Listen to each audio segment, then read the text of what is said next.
तो हाँ जी, देखो जी, ये आपके पति की चिन्माया की जन्म कुंडली का चार्ट है। इनकी देखो जी, कुंडली में ग्रह अच्छे भी हैं, ग्रह खराब भी हैं। इनके जैसे ग्रह खराब हैं, राहु खराब है, नीच का बैठा है, चंद्रमा नीच का है, वो खराब है, केतु नीच का है, वो खराब है। तीन ग्रह तो इसके बड़े लेवल पे खराब है। मंगल भी 12वें घर में जाने की वजह से वो भी खराब फल देगा। सूर्य अच्छा है, बुध अच्छा है, शुक्र अच्छा है, गुरु अच्छा है, शनि अच्छे फल भी देगा, थोड़े से खराब फल। और आपको मैं विस्तार से अभी समझाऊंगा। यहाँ भी एक दोष भी है, राहु चंद्रमा बैठे हैं संतान घर में ही, संतान संबंधी दिक्कतें पैदा करते हैं बड़े लेवल पे। क्योंकि 5वें घर में दोनों नीच के बैठे हैं और 5वें घर का मालक मंगल वो चला गया 12वें घर में। संतान संबंधी दिक्कतें बड़े लेवल पे आएंगी। तो पूरा अभी मैं विस्तार से आपको समझाऊंगा, ऐसा क्यों है, क्या ये ग्रह क्यों खराब है, कैसे इनको सही करना है। तो देखो जी, उससे पहले आपको मैं थोड़ी सी पहले बेसिक जानकारी समझाऊंगा, ताकि जो आपको मैं भविष्यवाणी बताने वाला हूँ वो आपको अच्छी तरह से समझ आ जाए। तो बेसिक जानकारी ये है कि जो कुंडली होती है इसमें टोटल 12 ग्रह होते हैं और इन 12 ग्रहों से कुछ ना कुछ देखा जाता है। तो सबसे पहले आपने 12 ग्रहों को समझना है और वो यहाँ पे मैं लिख देता हूँ।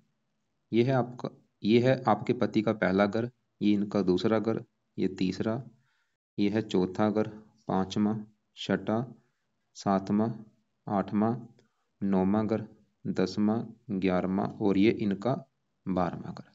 अब देखो ये जो 12 घर हैं, इन घरों से इनका इनके बारे में कुछ ना कुछ पता किया जाएगा। जैसे कि पहले घर से तो देखा जाएगा कि इनका शरीर कैसा होगा, इनकी हेल्थ कैसी होगी, स्वभाव कैसा, रंग रूप कैसा, पर्सनैलिटी कैसी, सर कैसा, मस्तक कैसा, ये इस पहले घर से देख के डिसाइड होगा। दूसरा घर इनके है धन जोड़ने का घर। तीसरा घर छोटे भाई बहनों का है। चौथा घर इनकी माता मकान वाहन का। पांचवा घर इनके बच्चों का, इनकी पढ़ाई। छठा घर शत्रु रोग कर्जे का है। सातवां घर इनकी पत्नी का। आठवें घर से इनकी उम्र। नौवें घर से इनका भाग्य देखेंगे। 10वां घर इनके काम काज का है। 11वां घर है लाभ। और 12वें घर से इनके खर्चे देखेंगे। तो आपने दो बातें नोट कर लेनी है। पहली बात, जो मैंने 12 घर बोले हैं वो याद कर लो। और दूसरी बात, इन 12 घरों से क्या कुछ देखा जाएगा वो याद कर लो। और अब आप ये देखो कि आपका सवाल क्या है आपके पति को लेके। जैसे कि मान लो आपने इनके काम काज के बारे में जानना है। तो 12 घरों में अभी जो मैंने काम काज का घर बोला था वो है 10वां घर। तो इनके काम काज के लिए हमें 10वें घर को देखना पड़ेगा। और 10वें घर में क्या लिखा है, एक एक है मेष राशि, मालक बना मंगल। तो इनके काम काज के लिए हमें 10वें घर के मालक मंगल को देखना पड़ेगा। ऐसे ही अगर आपने इनकी माता का सुख देखना है, तो 12 घरों में चौथा घर है माता का घर। तो माता के लिए चौथा घर, और चौथे घर में 7 लिखा है जो कि है तुला राशि, मालक शुक्र है। तो माता के लिए हमें शुक्र को देखना पड़ेगा। मतलब हमने जो भी कुछ देखना है हमें वो घर देखना होगा, और घर का जो मालिक बना है वो मालिक देखना होगा। अब देखो जी, मोटा मोटा आपको बेस की जानकारी समझ आ चुकी है। अब बात करते हैं भविष्यवाणी की।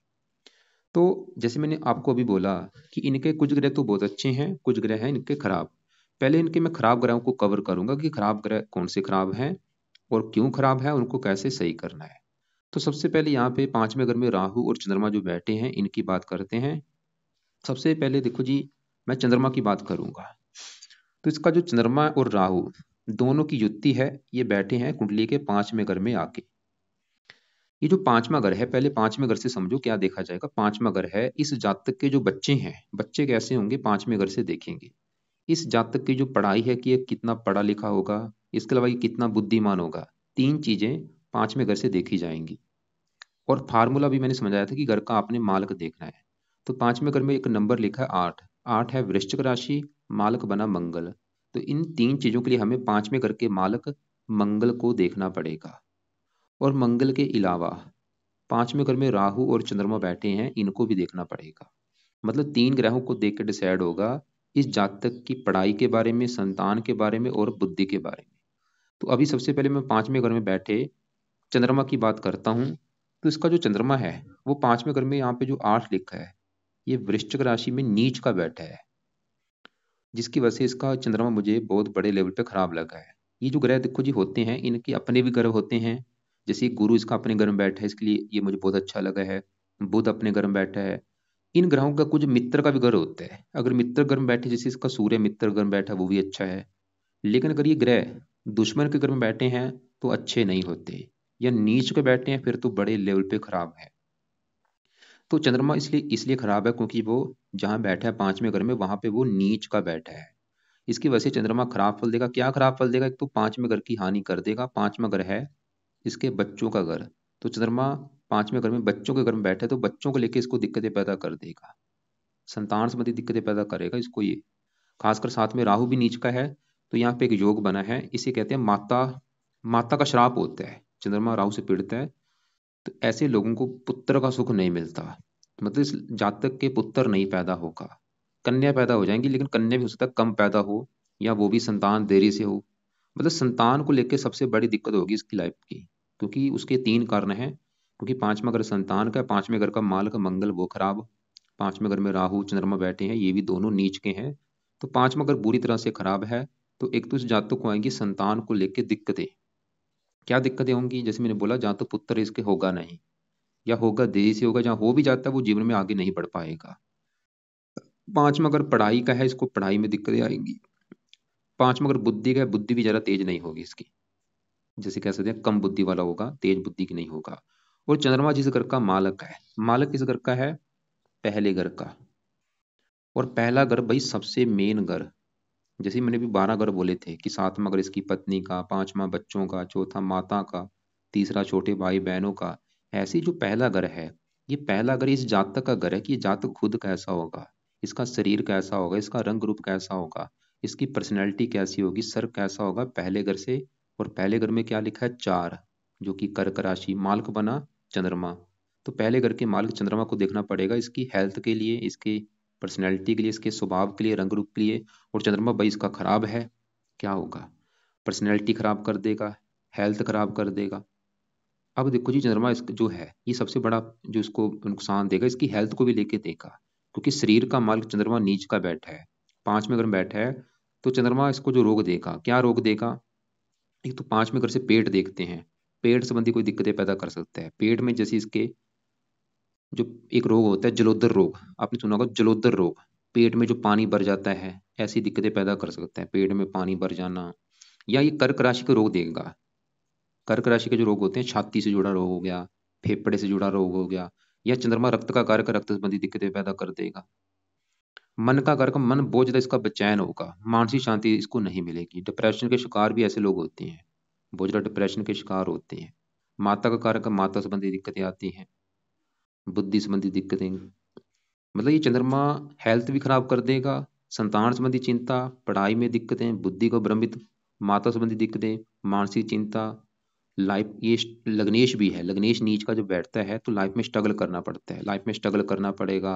लाइफ में दिक्कतें, परेशानियां, रुकावटें। और ये बुरे फल कई गुना बढ़ते हैं जब इनकी चलती है दशा। अभी देखो जी, इसके ऊपर जो बड़ी दशा चली हुई है वो है शुक्र ग्रह की, छोटी दशा चली है बुध की, और तीसरे नंबर वाली दशा चली है चंद्रमा की, जो कि 12वां महीना 23 से चली है, तीसरा महीना 24 में। मतलब इस चंद्रमा के जो मैंने बुरे फल बोले हैं इस दशा में मिल सकते हैं, जो कि पिछले 2 महीने हो चुके हैं, अभी भी 1 महीना पड़ा है। लेकिन अब सवाल ये है कि ये जातक चंद्रमा को सही कैसे करे। और आप एक पेन लो, कापी लो, सच में ले लेना, उसमें लिख लो क्या लिखना है कि अगर आपके पति ने चंद्रमा को सही कर लिया उसको जीवन में क्या फायदे होंगे। तो नीचे फायदे लिख लो। ऊपर लिखना है कि चंद्रमा को सही करने से आपके पति को फायदे क्या होंगे, नीचे आंसर में लिखो। सबसे बड़ा फायदा उसको होगा, उसकी हेल्थ अच्छी हो जाएगी, वो बीमारियों से बचेगा, उसको छाती फेफड़े में कोई दिक्कत नहीं आएगी, उसको जलोदर रोग नहीं होगा, उसको मानसिक चिंता नहीं होगी, डिप्रेशन का शिकार नहीं होगा, माता संबंधी दिक्कतें नहीं आएंगी, संतान संबंधी कोई चिंता नहीं होगी, उसको बुद्धि उसकी भ्रमित नहीं होगी, उसको लाइफ में स्ट्रगल नहीं करना पड़ेगा। ये फायदे हैं। अब ये भी लिख लो कि चंद्रमा को सही आपका पति कैसे करे। तो उसको पहला जो उपाय करना पड़ेगा वो है, वो चंद कवच का पाठ सुबह के टाइम किया करे। क्योंकि ग्रह ज्यादा खराब है, अभी हमको मैं काफी पाठ पूजा बताने वाला हूँ। अगर आपका पति चाहता है कि लाइफ में चेंज आए तो उसको पाठ पूजा करने पड़ेंगे। दूसरा उपाय आपके पति ने जो करना है, चंद स्रोत का पाठ पढ़ना है। 2 पाठ है, चंद कवच और चंद स्रोत। दोनों पाठ सुबह के टाइम पढ़ लिया करे, नहीं पढ़ना आता ऑडियो लगा के सुन लिया करे। तीसरा उपाय, चंद्रमा के देवता हैं शिव जी, तो शिव जी की पूजा उपासना किया करे। शिव जी के मंदिर जाया करे, शिवलिंग पर जल चढ़ा सकता है, शिव जी शिवलिंग पर दूध चढ़ा सकता है। मतलब शिव जी की पूजा उपासना करनी है। शिव जी की पूजा उपासना से इसका राहु भी अच्छा रहेगा। तो ये 3 उपाय से जातक ने करने हैं। अब देखो जी, क्योंकि इसी घर में राहु बैठा है, अब राहु की बात करते हैं। और राहु भी इसका बड़े लेवल पे खराब है। क्यों खराब है? क्योंकि राहु पांचवें घर में जहाँ बैठा है वो भी यहाँ पे नीच का बैठा है। राहु पांचवें घर में जो वृश्चिक राशि है नीच का बैठा है, तो जहर सी बात है राहु भी खराब फल देगा। इसके भी बुरे फल ज्यादा कब मिलेंगे, छोटी दशा भी चलेगी। ये 5वां महीना 24 से लेके 10वां महीना 24, ये जो 5-6 महीने का 3-4 महीने का सफर महीने हैं, इसमें दिक्कतें बढ़ेंगी राहु की दशा में।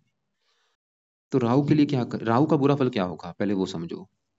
ऐसा नहीं कि ये दशा में बुरे फल देगा, ये हमेशा ग्रह अच्छा बुरा फल दे रहे हैं इसको, हमेशा अच्छा बुरा फल देते रहेंगे, बस इनका जो असर है वो ज्यादा बढ़ जाता है इनकी दशा में।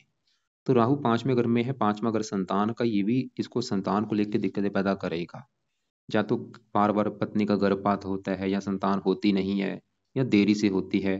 खासकर पुत्र तो होता ही नहीं है, पुत्र का सुख बिल्कुल नहीं मिलता, होता ही नहीं ऐसे लोगों के पुत्र, मैंने देखा है। क्योंकि दोष बन चुका है, राहु चंद्रमा जब बैठते हैं तो माता माता इसने मतलब पिछले जन्म में अपनी माता को कष्ट दिया होगा, उसकी वजह से ये दोष बनता है।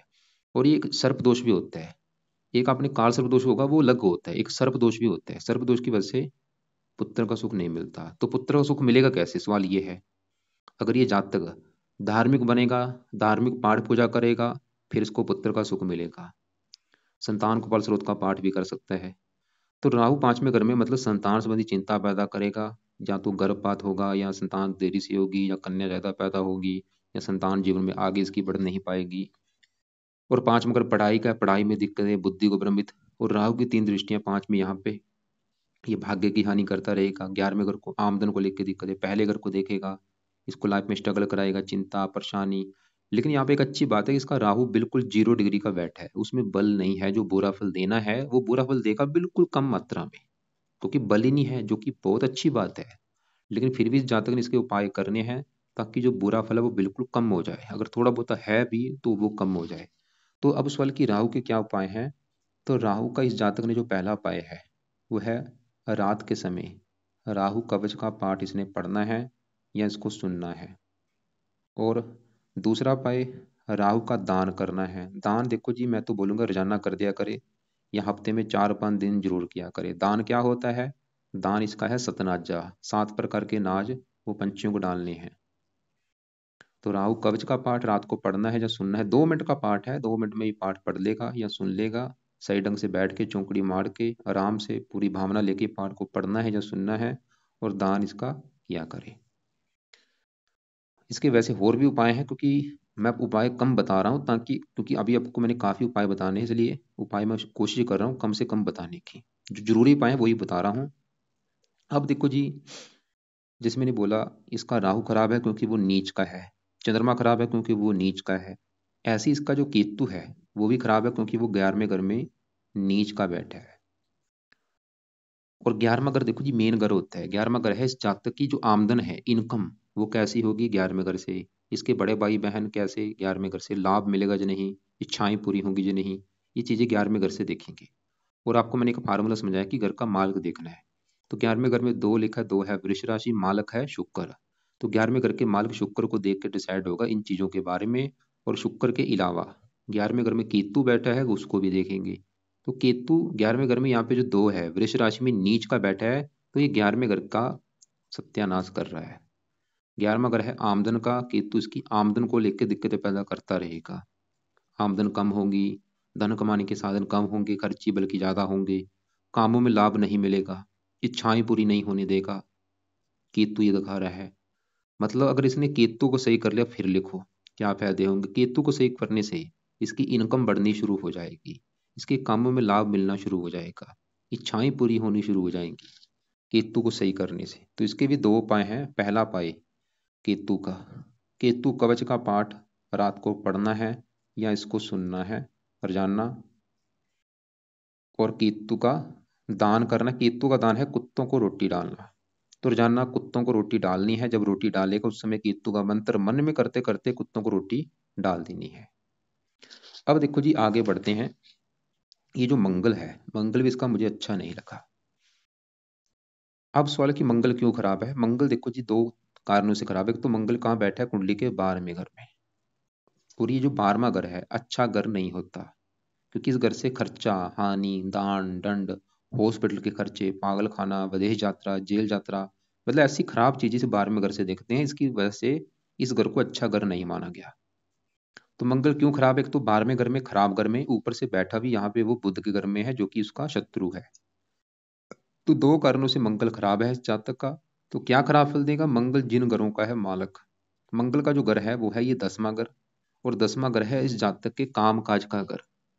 ये जातक का जो काम काज है वो कैसा होगा? 10वें घर से, 10वां घर इसके पिता का भी है, पिता कैसा होगा? 10वां घर सरकार का है और मान प्रतिष्ठा का। तो 10वें घर में एक लिखा है जो कि है मेष राशि, मालक मंगल। तो मतलब काम काज के लिए मंगल को देखेंगे, पिता के लिए मंगल को, सरकार के लिए मंगल को, और वो 12वें घर में, खराब घर में चला गया। इसकी वजह से मंगल इसके काम काज में दिक्कतें पैदा करता रहेगा।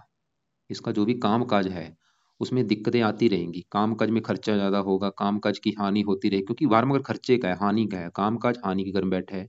तो काम काज की हानि होगी, काम काज में खर्चा ज्यादा होगा, पिता संबंधी कोई दिक्कतें आएंगी, मान प्रतिष्ठा में कमी, सरकारी कामों में दिक्कतें।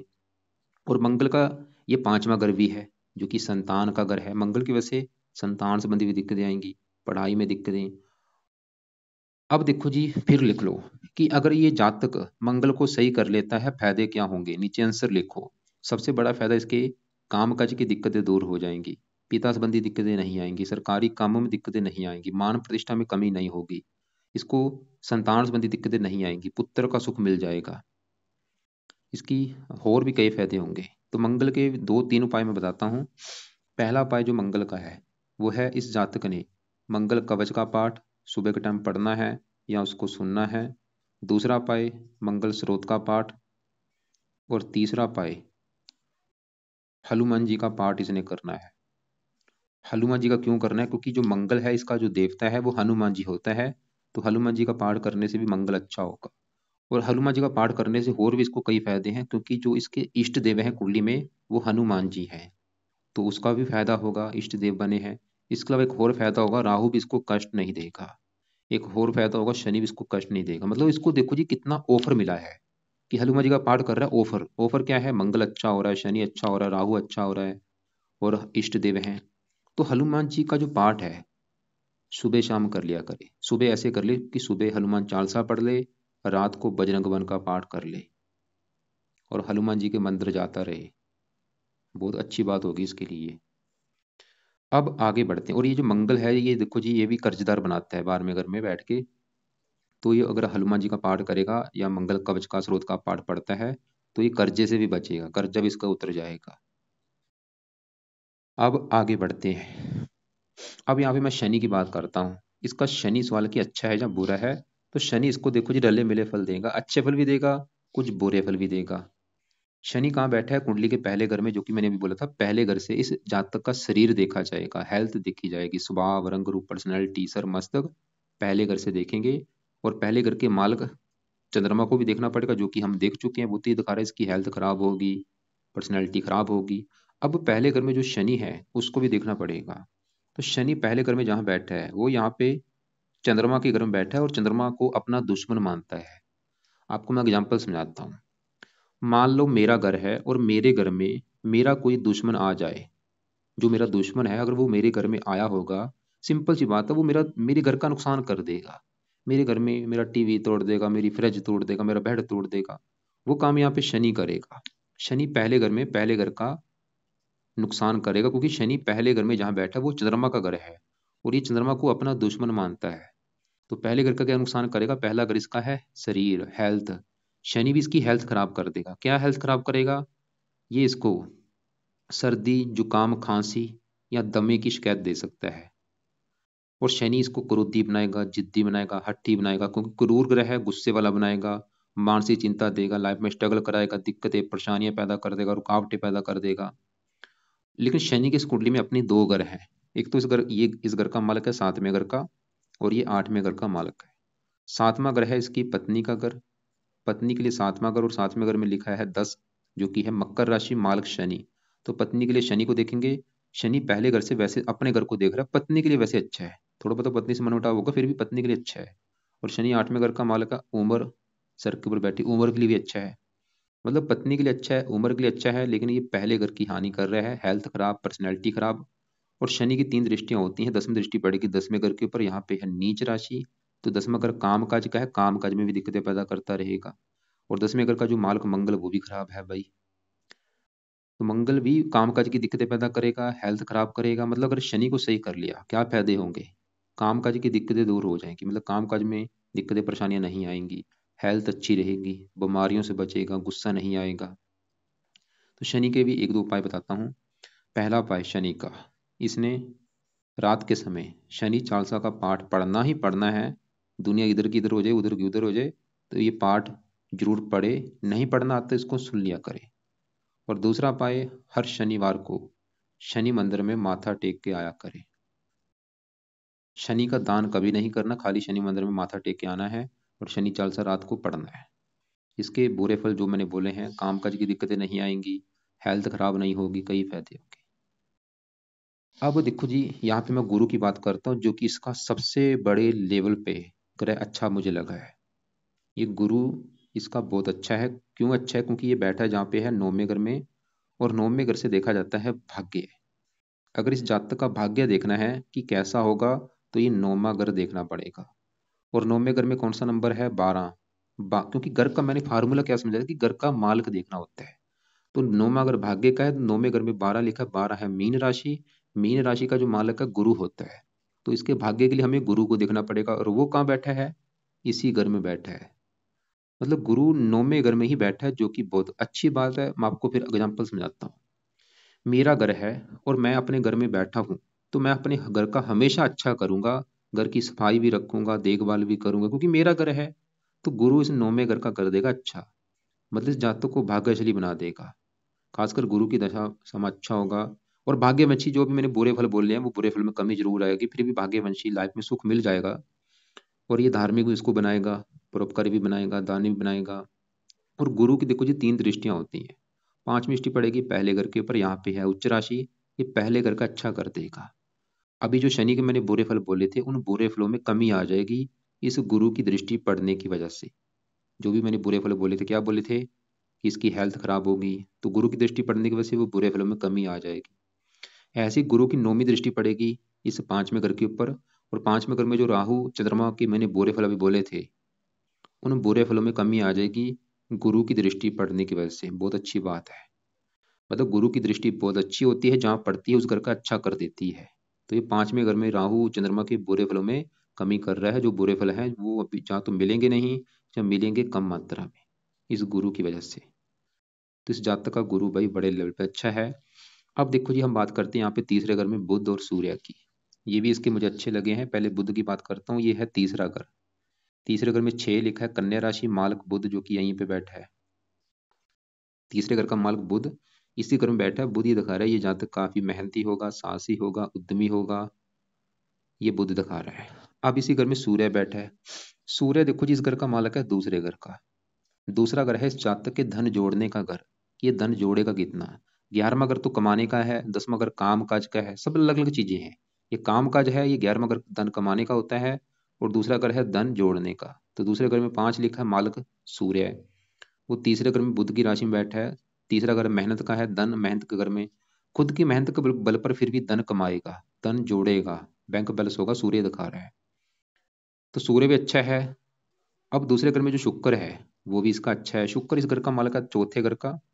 चौथा घर है इसकी माता, मकान, वाहन का घर। और ये 11वें घर का मालक है, जहाँ पे ये केतु बैठा है, लाभ का घर। शुक्र बैठा है दूसरे घर में, धन के घर में, काम काज। शुक्र ये दिखा रहा है इसको मकान वन का सुख मिलेगा जरूर लाइफ में। आमदन के लिए अच्छा है, इच्छाएं पूरी कर देगा, धन के लिए अच्छा है। तो अब देखो जी, इसके जो ग्रह अच्छे कौन कौन से हैं। सूर्य अच्छा है, बुध अच्छा है, शुक्र अच्छा है, गुरु अच्छा है। शनि अच्छा भी है, पत्नी के लिए अच्छा है, उम्र के लिए अच्छा है, लेकिन वो बुरे फल भी दे रहा है। बाकी गुरु की वजह से उसके बुरे फलों में कमी जरूर आएगी। ऐसे ही राहु चंद्रमा के बुरे फलों में कमी आएगी। अब सवाल है कि उपाय इसने क्या क्या करने हैं। देखो जी, उपाय जो मैंने बताए वो तो करने जरूरी हैं, जैसे कि चंद्र कवच का पाठ, वो बहुत जरूरी है। तो मतलब कुछ उपाय इसके सुबह के हैं, कुछ रात के हैं। तो सुबह के उपाय नोट कर लो।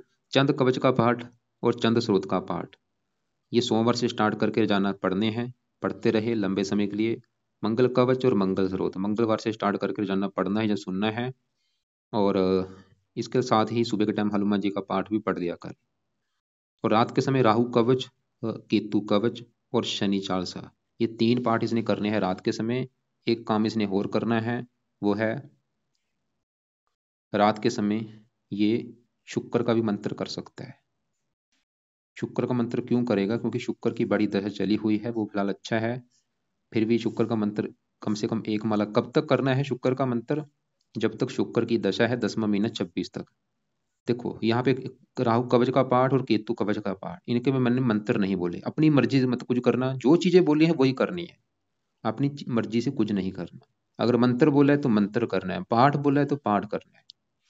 तो शनि चालीसा का पाठ बोला, यहाँ पे मैंने मंत्र नहीं लिखा। ये मत बोलना कि भाई मैं मंत्र कैसे करूं, मंत्र बोला ही नहीं है। अगर पाठ बोला है तो पाठ करना है। तो शुक्र का मंत्र बोला है, ये मंत्र करना है, इसको पाठ नहीं करना। बाकी इसने फालतू में कोई रत्न धारण नहीं करना, करना है सिर्फ पाठ पूजा जो मैंने बोले हैं वो करो। बाकी आपका जो सवाल था कि जो कर्जा है उतरता जा रहा है, कर्जे जो कुछ होने के कारण कई कारण है। बड़ा कारण इसके सर के ऊपर जो कर्जा है वो है मंगल। पहला कारण ये है कि तू 11वें घर में, आमदन घर में बैठा है नीच का, वो भी कारण है। और ये शनि भी लगन के ऊपर है, 8वें घर का मालक है, ये भी एक कारण है। राहु चंद्रमा लग्नेश वो पीड़ित है। दो तीन कारण है सभी। अगर ये चीजें फॉलो करेगा, अपने आप ही कर्जा भी इसका उतर जाएगा, और भी लाइफ की हजारों दिक्कतें दूर होंगी, काम धंधा अच्छा हो जाएगा, मेहनत का फल मिलना शुरू हो जाएगा। बाकी आप ऐसा करना, फिर भी आपको कोई बात पूछनी हो, समझ ना लगी हो, लिख लेना, कॉल करके मुझे पूछ लेना। और ये उपाय देखो, जिस जातक को आप बोलो कि भाई करे, अगर लाइफ में चेंज लाना चाहता है तो करे। अगर ऐसे ही चाहता है कि मैं परेशान होना चाहता हूँ, फिर मत करे। अगर चाहता है कि मेरा कर्जा नहीं उतरना चाहिए, फिर पाठ पूजन रहने दे। लेकिन अगर चाहता है कि कर्जा उतर जाए, लाइफ में सफल होना है, आगे बढ़ना है, फिर तो पाठ पूजा कर ले। बाकी आप फिर भी कुछ पूछना है, सवाल लिख के कल दोपहर 1-2 के बीच में कॉल करके पूछ लेना, या शाम 6 और 7 के बीच में कॉल कर लेना।